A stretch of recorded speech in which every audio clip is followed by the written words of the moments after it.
नमस्कार, मैं सबा और आप देख रहे हैं info news Bharat. Centre of excellence बनेगा देवघर एम्स।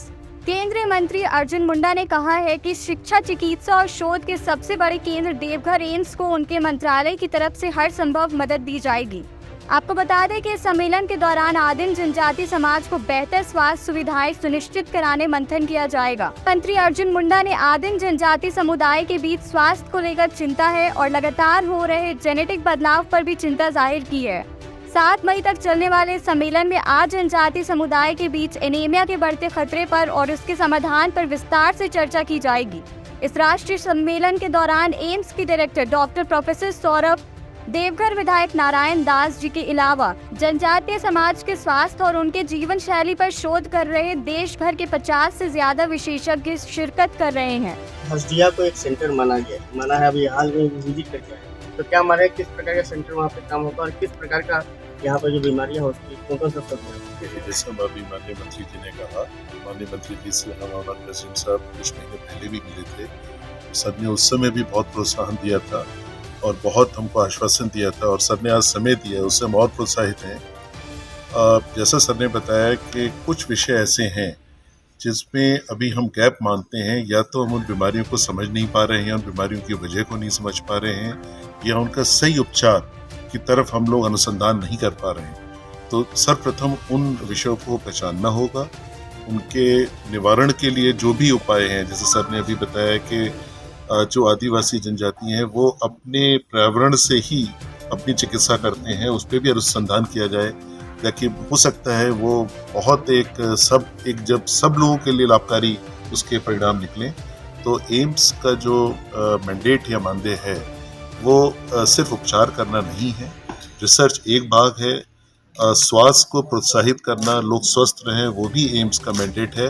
तो एम्स उसी पथ पे काम करेगा, क्योंकि इसकी स्थिति ऐसी जगह पे भारत सरकार ने एम्स की स्थापना की है सोच के कि जिस जगह आदिवासी पॉपुलेशन बहुत ज़्यादा है, तो उसमें एम्स का दायित्व बनता है कि हम पूरे एरिया को स्वस्थ रखने की कोशिश करें और जो समुदाय जिसको अभी स्वास्थ्य लाभ नहीं मिल पा रहे हैं, किन्हीं कारणों से उनको पहचानें और उन तक स्वास्थ्य सेवाएं पहुंचाने का प्रयत्न करें। एम्स उसमें प्रयास पूरा करें। कितना कामयाब हो? देखिए, कोशिश करने वालों की हार नहीं होती।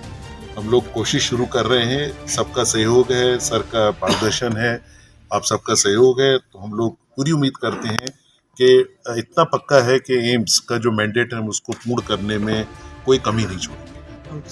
देवघर का जिन्होंने इस विषय पर एक महत्वपूर्ण और बड़ा उद्देश्य को लेकर आज संवाद 2 दिवसीय सम्मेलन का समिट का आयोजन किया है ट्राइबल हेल्थ के ऊपर में। ट्राइबल हेल्थ यानी जब हम कई वर्षों का डेटा को एनालिसिस करके देखते हैं तो ट्राइबल हेल्थ में कई ऐसे पैरामीटर है जिसमें हमें चिंता में भी डालता है और आगे काम करने का अपॉर्चुनिटी भी देता है।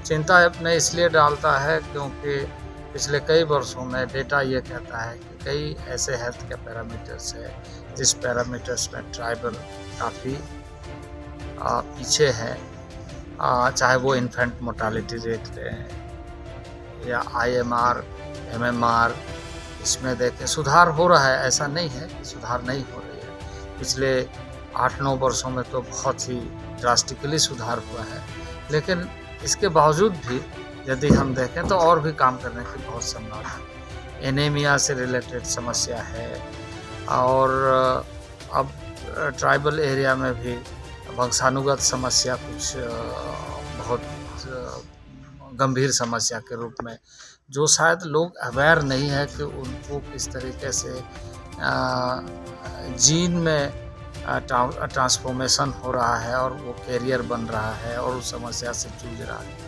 तो ऐसे समस्याओं के ऊपर में शोध परख हो, उस पर सावधानी बरती जाए, उसकी इलाज संभव हो, हर किसी के लिए अच्छी सुविधा उपलब्ध करा सके और कुल मिलाकर के जो ट्राइबल एरिया है वो स्वास्थ्य से स्वावलंबन की तरफ बढ़े। इस दृष्टि के साथ ये जो आयोजन हुआ है, मैं काफ़ी आसान्वित हूँ कि ऐसे आयोजनों के माध्यम से ही हम समस्या का समाधान करेंगे। और मैंने जैसे आज कहा कि हम ये एम्स देवघर को हम सेंटर ऑफ एक्सीलेंस बनाएंगे। हमारे ट्राइबल अफेयर्स मिनिस्ट्री की तरफ से as a centre of excellence जो भी काम करेगा उस कार्य के लिए हमारा पूरा सहयोग प्राप्त होगा, ताकि हम आगे, ये एक एरिया है, एक तो आप समझ लीजिए कि एम्स अपने आप में एक बड़ी संस्थान शोध के लिए भी, चिकित्सा के लिए भी और शिक्षा के लिए भी मानी जाती है। तो ये इस क्षेत्र का बहुत बड़ा उपयोगी संस्थान जनता के लिए ऐसे भी है, और आगे ऐसे विशिष्ट चीज़ों के बारे में शोध करते हुए उसका समाधान कैसे ढूंढे, ताकि जो ट्राइबल एरिया है वो हेल्दी इंडिया के रूप में